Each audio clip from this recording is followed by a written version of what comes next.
Veins తో బాధపడుతున్నారా? భారతదేశంలోనే బెస్ట్ ట్రీట్మెంట్ అందించే ఏకైక హాస్పిటల్ ఏవిస్. నమస్కారం. మీరు చూస్తుంది సుమన్ టీవీ. నేను మీ కీర్తి. సుమన్ టీవీ ప్రేక్షకులందరికీ శ్రీ విశ్వవసునామ సంవత్సర ఉగాది శుభాకాంక్షలు. తెలుగువారి సంవత్సరాది ఉగాది. క్రోధి నామ సంవత్సరానికి టాటా బై బై చెప్తూ కొత్త సంవత్సరానికి కొత్త ఆలోచనలతో ముందడుగు వేస్తున్నాం. పోయిన సంవత్సరం ఎన్నో విషయాల్లో ఒక ముందడుగు వేసుంటాం, కొన్నిసార్లు వెనకడుగు కూడా వేసుంటాం. అనుకున్న పనులు అనుకున్న సమయానికి కాకపోయిండొచ్చును.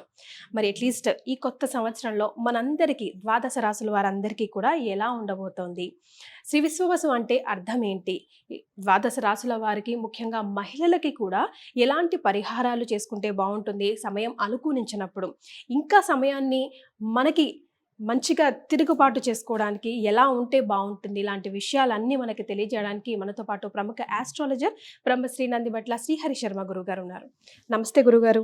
వాగర్థావివ సంపృక్తౌ వాగర్థ ప్రతిపత్తయే జగతః పితరౌ వందే పార్వతీ పరమేశ్వరౌ. సదాశివ సమారంభాం శంకరాచార్య మధ్యమాం అస్మదాచార్య పర్యంతం వందే గురు పరంపరాం. ఆదిత్యాయ చ సోమాయ మంగళాయ బుధాయ చ గురు శుక్ర శనిభ్యశ్చ రాహవే కేతవే నమః. శృంగేరి జగద్గురు పీఠాధిపతులకి, కంచి పీఠాధిపతులకి నమస్కారములు తెలియజేసుకుంటూ కార్యక్రమాన్ని ప్రారంభిద్దాం. అలాగే గురుగారు, శ్రీ విశ్వవసు నామ సంవత్సరం అంటున్నాం కదా, అంటే అర్థం ఏంటో? విశ్వావసు, విశ్వావసు అనగా విశ్వాసము కలిగినటువంటిది, నమ్మదగినటువంటిది అనేటువంటి అర్థంగా చెప్పవచ్చు. అంతేకాకుండా విశ్వావసు అనేటువంటిది గంధర్వరాజులలో ఒక రాజు. ఇతని పేరు మీదగానే వివాహం కాని అబ్బాయిలకి, ఆలస్యంగా వివాహం అవుతున్నటువంటి అబ్బాయిలకి ఈ యొక్క విశ్వావసు గంధర్వనామ మంత్రముతో కనుక జపము, తర్పణము, హోమము కనుక చేస్తే త్వరితగతిన వివాహము జరిగి తీరుతుంది అని చెప్పి మనకు మంత్రశాస్త్రంలో చెప్పబడి ఉంది. గురుగారు, ఈ కొత్త సంవత్సరంలో మరి మిథున రాశిలో జన్మించిన వారికి ఎలా ఉంటుందో తెలియజేస్తారండి? ద్వాదశ రాశులలో భాగంగా మిథున రాశిలో జన్మించినటువంటి వారికి ఈ సంవత్సరం ఏ విధంగా ఉండబోతుందో క్లుప్తంగా తెలియజేసే ప్రయత్నం చేస్తాను. మిథున రాశిలో జన్మించినటువంటి వారికి ఈ సంవత్సరం ఆదాయం 14, వ్యయం 2, రాజ్యపూజ్యం 4, అవమానం 3. ఇక 12 నెలల పాటు అనగా వచ్చే సంవత్సరం మార్చి 19వ తారీఖు వరకు ఉన్నటువంటి సమయాన్ని 3 టైమ్ జోన్స్ లాగా డివైడ్ చేసుకొని ఏ టైం జోన్లో గ్రహాల యొక్క అనుగ్రహం బాగుంటుంది, ఆ సమయంలో ఎలా ఉండబోతుంది అనే విషయాల్ని తెలియజేసే ప్రయత్నం చేస్తాను. ఇక మార్చి 30వ తారీఖు నుంచి మే 14వ తారీఖు వరకు రాశిలోనే గురుని యొక్క సంచార ప్రభావం చూసినట్లయితే ప్రధానంగా గురుడు జన్మరాశిలోని సంచారం చేస్తున్నటువంటి కారణం చేత విద్యార్థులు ప్రధానంగా బాగా కష్టపడితే తప్ప ఫలితములు పొందనటువంటి పరిస్థితి. ప్రతి పనిలో కూడాను ఏ విధంగా అంటే అన్నీ అవుతున్నట్టుగానే అనిపిస్తుంటాయి, కానీ ఆలస్యంతో పనులు పూర్తి అవుతుంటుంది. చికాకు, ఇబ్బందులు అనేటువంటివి ఎక్కువగా ఉంటాయని చెప్పవచ్చు. ఇక ప్రధానంగా శని భగవానుల వారిని కూడా చూసుకున్నట్లయితే మార్చి 29వ తారీఖు నుంచి జూలై 12వ తారీఖు వరకు మీన రాశిలోకి సంచార ప్రభావం, కంటక శని ప్రభావం అనేటువంటిది మిథున రాశి వారికి ఉండబోతుంది. ఈ కారణం చేత ఏమవుతుంది, చేస్తున్నటువంటి వృత్తి, ఉద్యోగ, వ్యాపారాల్లో కష్టములు ఎక్కువగా ఉంటుంటాయి. ఇంత కష్టపడి ఈ పని పూర్తి చేశానా అన్న బాధే తప్ప ఫలితము ఖచ్చితంగా ఉంటుంది, కానీ సంతోషం మాత్రం ఉండదు. ప్రతి పనులలో కూడా ఆటంకములు ఈ శని ప్రభావంలో కూడా కలుగుతాయి. కాకపోతే ఇవి ఎక్కువ కాలం ఉండవనేటువంటి విషయాన్ని గమనించుకోవాలి ముఖ్యంగా. ఎందుకంటే శని భగవానుల వారు టైప్ 2 జోన్లో కనుక చూసుకున్నట్లయితే మే 14 నుంచి సెప్టెంబర్ 28 వరకు గురుడు కర్కాటక రాశిలో సంచారం చేస్తుంటాడు. ఈ కారణం చేత ధనపరమైనటువంటి సమస్యలు అన్నీ తీరిపోతాయి, ఏ ఇబ్బందులు అనేటువంటివి ఉండవు. ప్రధానంగా రావాల్సినటువంటి రాని బాకీలు వసూలు అవుతాయి. అలాగే ప్రతి పనులలో కూడా ధనార్జన సంపూర్ణంగా ఉన్నటువంటి కారణం చేత ఎంత శ్రమకైనా కానీ, కష్టపడైనా కానీ పనులను పూర్తి చేసుకుంటారు, ఆనందంగా జీవిస్తారని చెప్పవచ్చు. అదే సెప్టెంబర్ 28 నుంచి నవంబర్ 11వ తారీఖు వరకు కర్కాటకంలో వక్రీకరించినటువంటి గురు ప్రభావం చేత ఇటు జన్మ గురు ప్రభావ ఫలితాలను కూడా పొందడం. ఆ సమయం మాత్రం సెప్టెంబర్ 28 నుంచి నవంబర్ 12 మధ్య కాలం ఏదైతే ఉందో ఆ సమయం మాత్రం కాస్త కష్టముతో కూడుకున్నటువంటి ధనార్జన. మే 14వ తారీఖు వరకు ఇబ్బందికరంగా ఉంటుంది. మే 14 నుంచి సెప్టెంబర్ 28వ తారీఖు వరకు కూడా కర్కాటకంలో స్థితి పొంది ఉంటాడు. ప్రధానంగా ఈ సంబంధించినటువంటి స్థితి కనుక చూసుకున్నట్లయితే యోగదాయకం. మే 14 వరకు అనుకూలంగా లేని కారణం. ఇలా చూసుకున్నట్లయితే సెప్టెంబర్ 28 నుంచి నవంబర్ 12 మధ్య ఉన్నటువంటి కాలం మాత్రం ధనపరంగా కష్టం ఎదుర్కొని ధన ఫలితాన్ని పొందుతారు. చికాకులు ఎక్కువగా ఉంటాయి. మే 14 నుంచి సెప్టెంబర్ 28 వరకు మిథున రాశిలో సంచారం చేస్తున్నటువంటి కారణం చేత సమస్యలు ఉంటాయి, ధనము లభించదు. కానీ సెప్టెంబర్ 28 నుంచి నవంబర్ 12 వరకు అన్ని విధాలుగా అనుకూలంగా ఉంటుంది. ఇక్కడ నవంబర్ 12వ తారీఖున కర్కాటకంలో వక్రీకరించి డిసెంబర్ 26వ తారీఖు వరకు ఉన్నటువంటి సమయం కాబట్టి ఇటు కష్టపడుతూ ఫలితాన్ని పొందుతారు. కాబట్టి ఇది గురువు టైప్ 2 జోన్లో భాగంగా మీకు ఇచ్చేటువంటి యోగకాలం అని చెప్పవచ్చు. ఇక శని భగవానుల వారిని చూసుకున్నట్లయితే ప్రధానంగా మార్చి 29వ తారీఖు నుంచి జూలై 13వ తారీఖు వరకు మీనరాశిలోనే సంచారం చేస్తాడు. జూలై 13 నుంచి మీనరాశిలో వక్రీకరించి ఉంటాడు. తదనుగుణంగా ఏమవుతుంది, ఇటు నవమ స్థాన ఫలితాన్ని కూడా ఇవ్వబోతున్నాడు ఈ యొక్క మిథున రాశిలో జన్మించినటువంటి వారికి. ఇది ప్రధానంగా కీలకమైనటువంటి సమయం. ఇక్కడ జూలై 13 నుంచి అక్టోబర్ 9 వరకు తండ్రి గారి ఆరోగ్యం పట్ల శ్రద్ధ వహించాల్సినటువంటి పరిస్థితి. విదేశీ యానము, విదేశీ విద్యకు సంబంధించినటువంటి చేయ ప్రయత్నాలన్నీ కూడాను కొలిక్కి వస్తాయని చెప్పవచ్చు.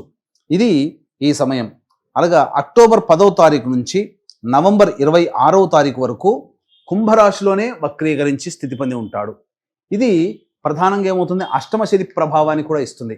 ఈ కాలం మాత్రం అక్టోబర్ 10 నుంచి నవంబర్ 26 మధ్య కాలం మాత్రం ఆరోగ్యం పట్ల శ్రద్ధ వహించాల్సినటువంటి పరిస్థితి.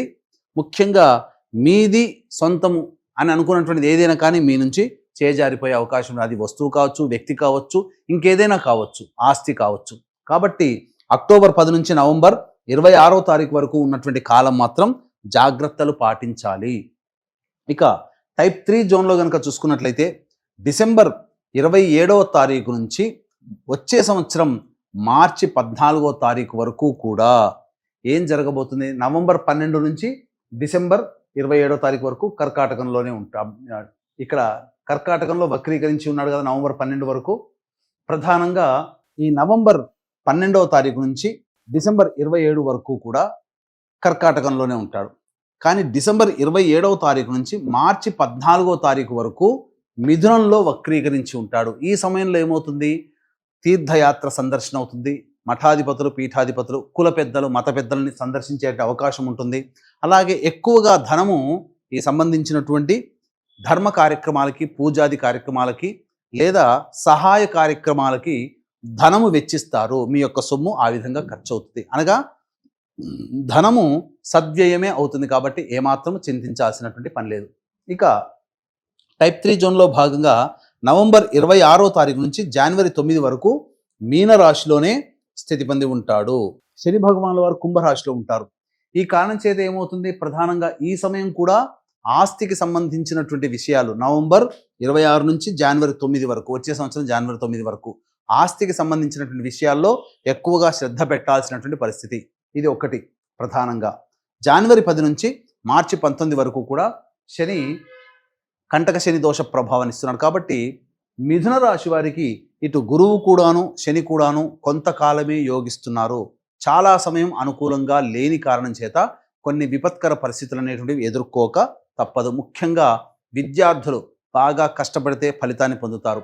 అయితే గుడ్డిలో మెల్లాన చందంగా వివాహం కావాల్సినటువంటి అబ్బాయిలకి అమ్మాయిలకి సంపూర్ణంగా వివాహం జరిగే అవకాశం ఉంటుంది. రాజకీయ రంగంలో ఎవరైతే ఉంటారో వాళ్ళు అనుచరులు సహాయ సహకారాలు అందివ్వకపోవడం వలన సమస్యలు అనేటువంటివి ఎదుర్కోక తప్పదు. అన్నిటికంటే ప్రధానంగా గమనించుకున్నట్లయితే ఈ యొక్క సంబంధించినటువంటి మిథున రాశిలో జన్మించినటువంటి సినీ కళారంగ ప్రముఖులు ఎవరైతే ఉంటారో వాళ్ళకి అవకాశాలు బాగా వస్తాయి. ధనం విషయంలో మాత్రం జాగ్రత్తలు పాటించండి. అందరినీ గుడ్డిగా నమ్మి మీరు ప్రాజెక్టులు చేపట్టినట్లయితే కొంత ధనాన్ని మోసపూరితంగా నష్టపోయే అవకాశాలు గోచరమవుతున్నాయని చెప్పవచ్చు. ఇక ప్రధానంగా ఫుడ్కు సంబంధించినటువంటి వ్యాపారస్తులు, ఎడ్యుకేషనల్ ఇన్స్టిట్యూషన్ నడిపేటువంటి వాళ్ళు, అలాగే పూజా ద్రవ్యంలకు సంబంధించినటువంటి వ్యాపారస్తులు, సిమెంట్, ఇసుక మరియు ఎడిబుల్ ఆయిల్స్, ఆటోమోటివ్ రంగంలో ఉన్నటువంటి వాళ్ళు, వీళ్ళందరూ తప్ప మిగతా అన్ని రకాల వ్యాపారస్తులకి సంపూర్ణంగా యోగదాయకంగా ఉంటుందని చెప్పవచ్చు. రైతులు ముఖ్యంగా 2 పంటల్లో లాభదాయకమైనటువంటి పరిస్థితిని పొందుతారు.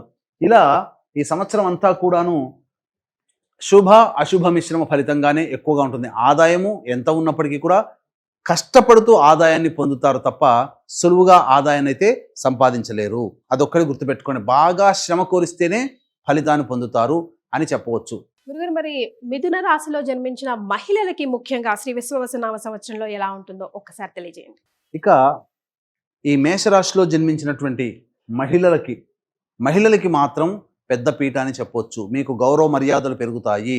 మీకు ఇంతకుముందు మిమ్మల్ని అవమానించిన వాళ్ళే మిమ్మల్ని చాలా గౌరవిస్తారు. కోల్పోయిన చోట దక్కించుకోవడం అంటే ఇదే అని చెప్పవచ్చు. కావున అన్ని విధాలుగా సహాయ సహకారాలు ఇతరులతో మంచిగా మెలగడం వల్ల పొందుతారు. అంతేకాకుండా సంతానం కాని మహిళలకి సంతానం కలుగుతుంది. అలాగే బాధ్యతలు అనేటువంటివి పెరుగుతాయి.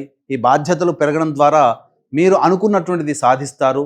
అలాగే మీరు ప్రధానంగా ఈ యొక్క మిథున రాశిలో జన్మించినటువంటి మహిళలు వ్యాపారులైతే తప్పకుండా వ్యాపార విస్తరణ అనేటువంటిది చేస్తారు. తద్వారా మంచి ధనాదాయం అనేటువంటిది లభిస్తుంది అని చెప్పవచ్చు. ముఖ్యంగా వివాహం కావాల్సినటువంటి అమ్మాయిలకి వివాహం జరిగి తీరుతుంది. ఇక గమనించుకున్నట్లయితే ప్రధానంగా ఈ రాశిలో జన్మించినటువంటి మహిళలు ముఖ్యంగా అంది వచ్చినటువంటి అవకాశాలని వినియోగించుకోవడం ద్వారా మంచి జరుగుతుంది. కాకపోతే మీ పెరుగుదల, మీ యొక్క అభివృద్ధిని చూసి అసూయపడే వాళ్ళు ఉంటారు. కాబట్టి జాగ్రత్తలు పాటించండి. దైవానుగ్రహాన్ని పొందే ప్రయత్నం చేయండి. రైట్. సో మరి శ్రీ విశ్వవసునామ సంవత్సరంలో ఇంకా బాగా కలిసి రావాలంటే ఎలాంటి పరిహారాలు పాటించాలంటారు గురుగారు? ఈ యొక్క మిథున రాశిలో జన్మించినటువంటి వారికి ప్రధానంగా శని గురువు అనుకూలంగా లేకపోవడం, రాహుకేతులు చతుర్థ దశమ కేంద్రంలో ఉన్నప్పటికీ కూడాను మిగతా గ్రహాల యొక్క అనుగ్రహం సంపూర్ణంగా లేని కారణం చేత బాగా శ్రమ కోరిస్తే తప్ప ఫలితాన్ని పొందనటువంటిది. ముఖ్యంగా దైవానుగ్రహం తప్పనిసరి. కావున ప్రతిరోజు కూడాను రుద్రాష్టకం అనగా రుద్ర త్రిశతి అని దొరుకుతుంది. ఆ రుద్ర త్రిశతి ప్రతిరోజు మీరు పారాయణం చేయండి. తప్పకుండా మీకున్నటువంటి సమస్యలు అనేటువంటి తొలగిపోతాయి. అంతేకాకుండా మీరు ఏదైనా పని మీద బయటికి వెళ్ళేటప్పుడు ఇంట్లోని పెద్దల ఆశీర్వచనం తీసుకొని, అలాగే గ్రామంలోని శివాలయంలో కానీ లేదా ఎక్కడైనా కానీ శివాలయంలో కానీ అర్చన జరిపించుకొని వెళ్ళండి. తప్పకుండా మీరు విజయవంతులై తిరిగి వస్తారని చెప్పవచ్చు. అంతేకాకుండా ఈ యొక్క విశ్వవసునామ సంవత్సరం మిథున రాశిలో జన్మించినటువంటి వారికి అందరికీ కూడా సంపూర్ణముగా అనుగ్రహించాలి. మీ యొక్క సంకల్పం నెరవేరాలి. అంతేకాకుండా మీకు సమస్యలు ఎదురైనప్పుడు మీరు దగ్గరలోని ఏ పండితుని దగ్గరికి వెళ్ళినా మీ జాతకాన్ని చూసినప్పుడు ఎటువంటి పరిహారాలు చేయమని చెప్తారో అటువంటి పరిహారాలన్నీ కూడా ప్రతి నెల ఒక్కొక్క క్షేత్రంలో చేయించడం జరుగుతుంది. దీనికి శ్రీకారం మహామహిమాన్వితమైనటువంటి సుప్రసిద్ధ కాశీ క్షేత్రంలో ఏప్రిల్ 18వ తారీఖు రోజున చుట్టబోతున్నాం. అవకాశం ఉన్న వాళ్ళు ఇట్టి మహత్తరమైనటువంటి కార్యక్రమంలో మీ జాతకరీత్యా వచ్చేటువంటి సర్వ సమస్యలకి, అలాగే మీ యొక్క సంకల్పం నెరవేరడం కోసం సంకల్ప సిద్ధి సర్వదోష నివారణ కార్యక్రమాలు అనేటువంటి జరిపించడం జరుగుతుంది. ముఖ్యంగా మృత్యుంజయ హోమం కూడా ప్రధానంగా చేయించడం జరుగుతుంది. అవకాశం ఉన్న వాళ్ళు కార్యక్రమ తదనంతరం కాంటాక్ట్ చేసి ఈ కార్యక్రమంలో సభ్యులుగా నమోదు చేసుకోవచ్చు. సో ఆరోగ్యపరంగా ముఖ్యంగా వీరికి వృషభ రాశి వారికి ఎలా ఉంటుంది గురుగారు? ఏ నెలలో అనుకూలంగా ఉంటుంది, ఏ నెలలో కాస్త క్షీణించే అవకాశం ఉంటుంది, ఎప్పుడు అలర్ట్గా ఉండాలో ఒకసారి తెలియజేయండి. ఏ సమయంలో జాగ్రత్తలు పాటించాలి ఆరోగ్యపరంగా వాహనాన్ని నడిపేటప్పుడు ఇలా అని అనుకుంటే ప్రధానంగా జూలై 27వ తారీఖు నుంచి సెప్టెంబర్ 12వ తారీఖు మధ్యకాలము, డిసెంబర్ 6వ తారీఖు నుంచి వచ్చే సంవత్సరం ఫిబ్రవరి 23వ తారీఖు ఉన్నటువంటి మధ్యకాలం వాహనాన్ని నడిపేటప్పుడు జాగ్రత్తలు పాటించండి. అనారోగ్య సూచనలు వచ్చేటువంటి అవకాశం ఉంటుంది. అంతేకాకుండా ప్రధానంగా గర్భవతులైనటువంటి స్త్రీలు జాగ్రత్తలు పాటించండి. మిస్క్యారీస్ అయ్యేటువంటి అవకాశము గోచరమవుతుంది. అలాగే ఈ యొక్క మిథున రాశిలో జన్మించినటువంటి వారికి ఈ ఆపరేషన్స్ జరిగేటువంటి అవకాశం కూడా గోచరమవుతున్నాయని చెప్పవచ్చు. గురుగారు, మరి కొత్త ఉద్యోగం స్టార్ట్ చేయాలన్నా, లేదంటే ఉద్యోగంలో వారు ఒక స్టెప్ ముందుకు వెళ్ళాలన్నా, కొత్త వ్యాపారం స్టార్ట్ చేయాలన్నా, నిరుద్యోగులైనా ఏ సమయం బాగుంటుంది ప్రయత్నాలు చేయడానికి ఈ కొత్త సంవత్సరంలో ఒకసారి తెలియజేయండి. ఈ యొక్క మిథున రాశిలో జన్మించినటువంటి వారికి ఉద్యోగస్తులకి ఉద్యోగ మార్పు ఎప్పుడు చేసుకోవాలి వేరే సంస్థల్లోకి, అలాగే నిరుద్యోగస్తులు ఉద్యోగము ఎప్పుడు ఏ సమయంలో ప్రయత్నం చేస్తే సంపాదించుకోవచ్చు, అలాగే వ్యాపార విస్తరణ ఏ సమయంలో చేస్తే చాలా బాగుంటుందనే విషయం గురించి తెలియజేసుకుందాం. వాటికి మంచి సమయాలు ఆగస్టు 17 నుంచి సెప్టెంబర్ 16, అలాగే నవంబర్ 16 నుంచి డిసెంబర్ 15, అలాగే ఈ సంవత్సరం మార్చి 30 నుంచి ఏప్రిల్ 13వ తారీఖు వరకు ఉన్నటువంటి సమయం చాలా అనుకూలంగా ఉంటుంది. కాబట్టి ఉద్యోగ మార్పు, ఉద్యోగం పొందడం కోసం, వ్యాపార విస్తరణ కోసం చాలా అనుకూలమైనదిగా చెప్పవచ్చు. ఏతావాత చెప్పొచ్చేది ఏమిటంటే ఈ సంవత్సరం సాధారణమైనటువంటి ఫలితాలనే ఈ మిథున రాశిలో జన్మించినటువంటి వాళ్ళు పొందుతారు. కాబట్టి ఈ మిథున రాశిలో జన్మించినటువంటి వారికి సంకల్పం నెరవేరాలి. అలాగే మీకున్నటువంటి సమస్యలు నెరవేరడం కోసం ప్రతి నెల ఒక్కొక్క క్షేత్రంలో జరిగేటువంటి సంకల్ప సిద్ధి, సర్వదోష నివారణ పూజలు, హోమాల్లో మీరు సభ్యులుగా నమోదు చేసుకున్నట్లయితే తప్పకుండా దైవానుగ్రహాన్ని పొందిన వాళ్ళు అవుతారని చెప్పడంలో ఏమాత్రం సందేహం లేదని తెలియజేస్తూ, సర్వం శ్రీ ఉమామహేశ్వర పరబ్రహ్మార్పణమస్తు.